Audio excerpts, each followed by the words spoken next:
You are currently sitting inside a box. It might be made of drywall, concrete, or brick, but it is a box nonetheless. It has a lock on the front door, blinds to cover the windows, and perhaps a tall wooden fence running along the perimeter of the backyard. We spend our lives working tens of thousands of hours just to purchase or rent these spaces, viewing this absolute isolation as the ultimate hallmark of success. We call it privacy.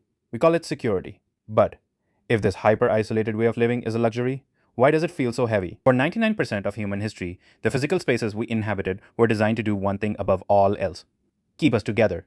Picture a human settlement from 20,000 years ago.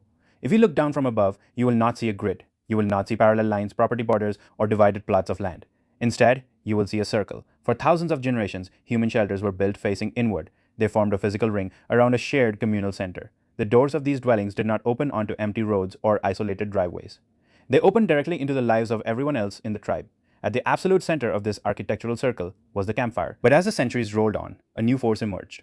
Power discovered that a connected community is difficult to manage, and an isolated population is incredibly profitable. The destruction of the communal circle did not happen by accident. It was systematically engineered across a distinct, brutal chronological timeline. The dismantling began in Great Britain during the late 18th century.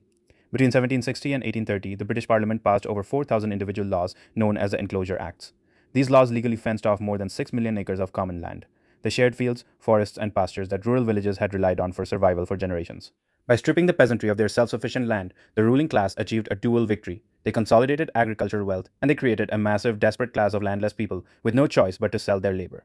By the dawn of the 19th century, this forced migration reached a fever pitch. Millions of families were pushed out of the countryside and pulled into the gravity of the industrial machine. As they flooded into industrial hubs like Manchester and London, authorities faced a massive logistical challenge. How do you house, control, and monitor massive populations of displaced workers? The answer was the grid. In 1811, across the Atlantic, New York City formalized this philosophy of total containment by passing the Commissioner's Plan. The monumental task of dividing and organizing Manhattan was handed down to three state-appointed commissioners: John Rutherford, Surveyor General Simeon DeWitt, and their domineering leader, founding Father Gouverneur Morris. These men did not want a city of organic, winding pathways or community plazas. They wanted an efficient, highly profitable machine of real estate. To map it out, they hired a young, brilliant, and obsessive 20-year-old surveyor named John Randall Jr. For years, Randall dragged his heavy iron measuring chains across the rugged forest, rocky hills, and wild swamps of Manhattan. He hammered down thousands of heavy white marble posts to force a cold, mathematical grid of 155 streets and 12 avenues over the raw, natural earth. Organic, inward-facing courtyards were systematically sliced away, replaced by parallel rows of uniform, back-to-back tenements. For the first time in human history, living spaces were designed using the mechanical logic of the assembly line. Homes were no longer organized around a central fire.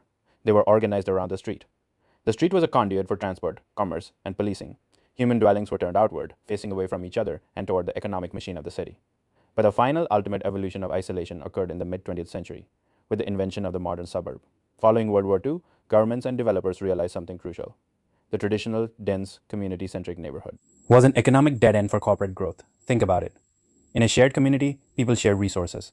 If a village has a central well, or a communal kitchen, or a shared lawn, you only need one of each tool. Neighbors borrow from neighbors. They share childcare, they pass down clothing, and they rely on mutual aid. From a corporate perspective, this sharing is a disaster. It minimizes consumption to maximize the economy. Community had to be dismantled.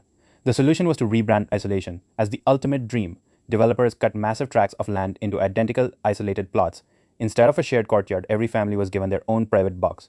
And inside that box, every family was forced to buy their own individual version of everything. You could no longer share. You needed your own lawnmower, your own washing machine, your own television, and your own kitchen appliances. The privacy fence became the physical symbol of this era. It was a silent declaration that the people living 10 feet away from you were no longer your tribe. They were strangers. Today, we are living in the hyper-advanced final stage of this architectural experiment. In modern cities, apartment complexes are built with secure, keyless entries, underground parking garages, and completely sealed hallways. You can drive into your garage, take an elevator directly to your floor, walk into your apartment, and never make eye contact with a single human being who lives in your building. We have outsourced every single aspect of the ancient communal circle to commercial apps. For 99% of history, if you were sick, hungry, or needed help, you opened your door and asked your village. Today, if you want food, you touch a screen, and a stranger leaves a bag on your doorstep before disappearing. If you need entertainment, you do not gather around a fire to listen to stories. You stare at a glowing glass rectangle in the dark, alone. We have achieved the absolute pinnacle of individual privacy, but our biology is terrified. Your brain does not understand modern real estate. It does not know that you have a secure lock on your door and a credit card in your wallet. All your evolutionary programming knows is that you're sitting alone in a silent box, completely cut off from the tribe. It assumes you have been abandoned, left outside the circle of the fire, to face the predators of the night, alone. And so, the modern alarm system rings constantly. We experience it as a low, persistent hum of generalized anxiety, a feeling of empty exhaustion, and an underlying sense of alienation that we cannot seem to shake. For 300,000 years, human beings lived in spaces that whispered a constant promise to their nervous system. You're not alone. You are safe. You belong. We traded that ancient comforting whisper for a light switch, a privacy fence, and a mortgage. We allowed a financial system to convince us that true luxury means separating ourselves as far as possible from the rest of humanity. We built a world of pristine, quiet, comfortable boxes, and then we wondered why we felt so lonely inside them. The physical grids of our cities are not going to change overnight. The fences are already built, the roads are paved, and the systems that profit off our isolation are deeply entrenched. But understanding the trick changes the game. The next time you sit in your room and feel that heavy, unexplained wave of modern loneliness, stop and listen to your body. Remind yourself that you are not broken, your biology is working perfectly. It is simply remembering a time when your door faced the fire, when your children played in the center, and when the humans around you were your absolute security. We cannot easily rebuild the ancient villages of the past, but we can begin to resist the architecture of the present. We can choose to lean over the fence.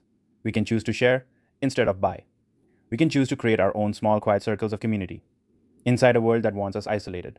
The boxes we live in are strong, but the ancient human need for the circle is stronger, and it is waiting for us to remember how to step outside.